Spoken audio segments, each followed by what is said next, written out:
Ya, bagaimana terobosan dari manajer investasi di saat pasar modal di dalam negeri masih menjadi pusat perhatian korporasi, serta bagaimana juga dampak dari semaraknya pasar modal kita terhadap bisnis reksadana. Saat ini telah terhubung bersama kami Chief Investment Officer BRI Manajemen Investasi, Bapak Herman Cahyadi. Selamat siang, Pak Herman. Selamat siang, Iva. Terima kasih Baik, atas waktunya. terima kasih telah bergabung bersama kami dalam CNBC Indonesia, Pak Herman. Tadi kita sudah saksikan informasinya begitu ya, bahwa semakin banyak jumlah dan juga variasi emiten yang melantai di Bursa Efek Indonesia begitu ya, dari berbagai sektor baru juga termasuk diantaranya begitu ya. Seperti apa Anda Ya, melihatnya implikasi terhadap bisnis dan industri reksadana ke depan, Pak? ya. Jadi dengan semakin banyaknya perusahaan-perusahaan emiten baru yang masuk ke Bursa Efek Indonesia, ya kami melihat ini adalah satu tanda indikator yang bagus ya untuk perekonomian Indonesia. Karena memang sebagai negara berkembang seharusnya semakin banyak perusahaan-perusahaan yang bisa melantai IPO di pasar Bursa Efek Indonesia. Dan kami dari sisi investor, kami juga melihat bahwa dengan semakin banyaknya emiten yang masuk ke Bursa Efek ya, itu artinya kami semakin banyak pilihan alternatif untuk berinvestasi juga. Kalau misalnya dulunya di sektor A, misalnya cuma ada dua perusahaan gitu, dan kami tidak bisa masuk karena satu atau dua alasan. Dan kemudian di sektor A tersebut ada emiten baru dan yang kinerja performance-nya bagus, manajemen rekodnya juga bagus, semuanya bagus. Nah, sehingga kita bisa masuk ke dalam sektor itu. Nah, jadi makanya dengan makin banyaknya emiten yang IPO, kami dari sisi investor, baik individual ataupun institusi, kami akan lebih banyak mendapat pilihan untuk berinvestasi, Iva.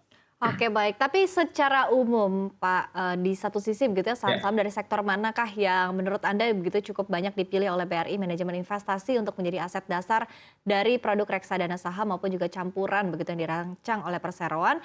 Kemudian di sisi ya. lain begitu ya, ketika memilih preferensi, apalagi kita ketahui begitu ya bahwa, untuk, emiten-emiten yang baru melantai di Bursa Efek Indonesia, kita ketahui ini juga mencakup sektor-sektor baru seperti misalnya teknologi dan juga energi bersih. Apakah ini juga masuk ke dalam pilihan begitu, Pak?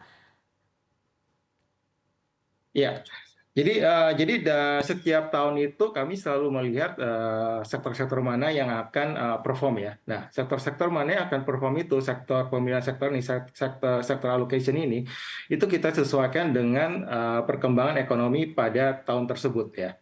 Nah, jadi misalnya pada tahun 2023 ini, jadi kami melihat bahwa tahun 2023 ini di mana harga-harga komoditi itu akan menurun ya harga-harganya, sehingga itu akan menjadi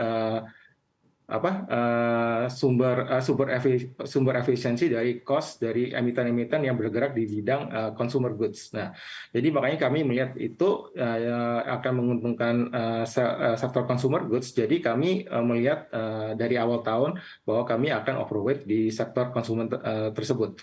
Nah, jadi makanya di setiap tahun kami selalu akan melihat sektor-sektor mana yang akan kira-kira perform di tahun tersebut. Jadi tahun ini yang perform kan seperti sektor perbankan karena memang perekonomian kita masih bertumbuh, kemudian sektor consumer goods ya karena raw material itu harganya sudah turun banyak, misalnya harga gandum juga sudah turun banyak kan.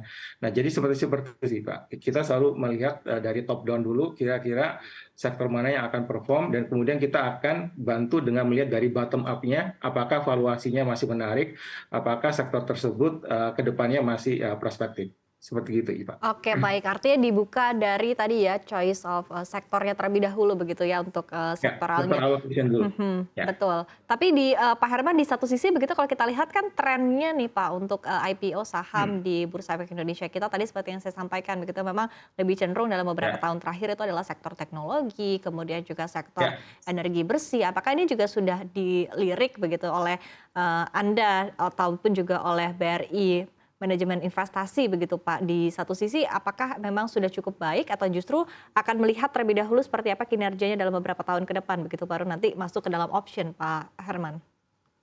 Ya, jadi untuk sektor teknologi ya kita melihat sektor teknologi itu kan implikasinya adalah seperti obligasi berdurasi panjang ya. Nah, kalau misalnya dengan suku bunga yang masih tinggi ini dan masih ada gonjang-ganjing, kita melihat durasi tinggi itu cukup riskan gitu ya. Apalagi kan mungkin operating cash flow-nya belum sepositif perusahaan-perusahaan tradisional. Nah, jadi untuk sektor teknologi untuk tahun ini kita masih wait and see dulu ya.